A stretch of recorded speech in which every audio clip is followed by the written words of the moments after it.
الله إلا إذا دعوت إلى التوحيد. Le Sénégal, pays de plus de 16 millions d'habitants, connu pour sa lutte si populaire, ses plats savoureux et ses différentes ethnies qui cohabitent en harmonie parmi les Peuls, les Soninké ou les Wolofs par exemple. Composé de plus de 96% de musulmans, l'islam s'est propagé progressivement dans le pays au XIe siècle, en premier lieu chez les tout-couleurs qui ont alors l'habitude de commercer avec les musulmans arabes berbères du nord de l'Afrique.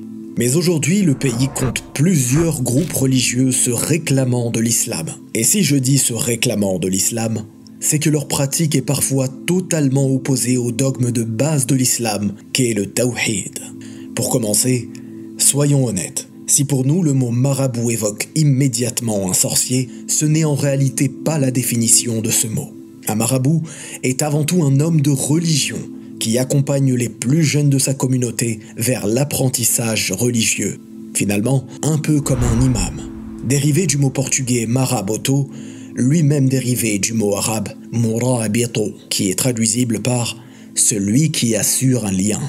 Il est vrai que certains marabouts ont des pratiques qui contiennent clairement du shirk, comme le fait de prétendre servir d'intermédiaire au pardon d'Allah, comme le fait de prétendre avoir des pouvoirs pour faciliter l'accès à un emploi à travers des méthodes ésotériques, ou comme le fait de rédiger des talismans. Mais ce n'est pas le cas de tous les marabouts, fort heureusement.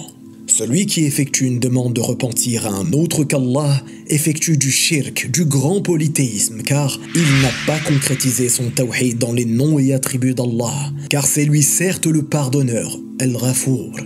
Et il n'a pas concrétisé son tawhid dans l'adoration car, certes, la demande de repentir renferme une dua, invocation, et c'est un acte d'adoration à part entière. Et la meilleure des preuves religieuses de ceci est le verset 5 de la sourate Al-Fatiha, dans laquelle nous disons quotidiennement « C'est toi seul que nous adorons, et c'est toi seul dont nous implorons le secours, Al-Isti'ana ». Fort heureusement, la jeunesse sénégalaise s'éloigne de plus en plus de ces pratiques héritées traditionnellement. Mais il est important de savoir une chose.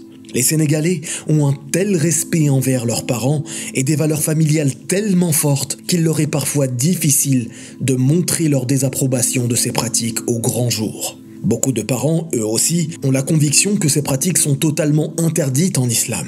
Mais malgré tout, ils demandent à leurs enfants de s'y conformer pour ne pas perdre la face devant leur quartier, leur village ou leur famille. Par exemple, certains forcent leurs enfants à porter des amulettes, ou d'autres les forcent à porter des bagues soi-disant protectrices. Et nous, quel comportement devons-nous avoir face à cela? Voici la réponse du Cheikh Ahmed Lo, hafidahullah. Alhamdulillah, alayhi an yansahahuma bikulli ma yastati'. وأن يبين لهما حكم ما يقومان به من المعاصي بالحكمة والموعظة الحسنة ويصبر على ذلك وإن بقي على ذلك فهذا ليس له من الأمر شيء لكن عليه أن ينصح وأن يدعو لهما أيضا أن يخرجهم الله سبحانه وتعالى من هذه الفتنة وعلى الوالدين أن يشكر الله حيث رزقهما ولدا يعرف الخير ويدعوهما إليه. Si nous lisons le Coran, ce n'est pas pour apparaître pieux devant les autres et se concurrencer dans l'ostentation, non.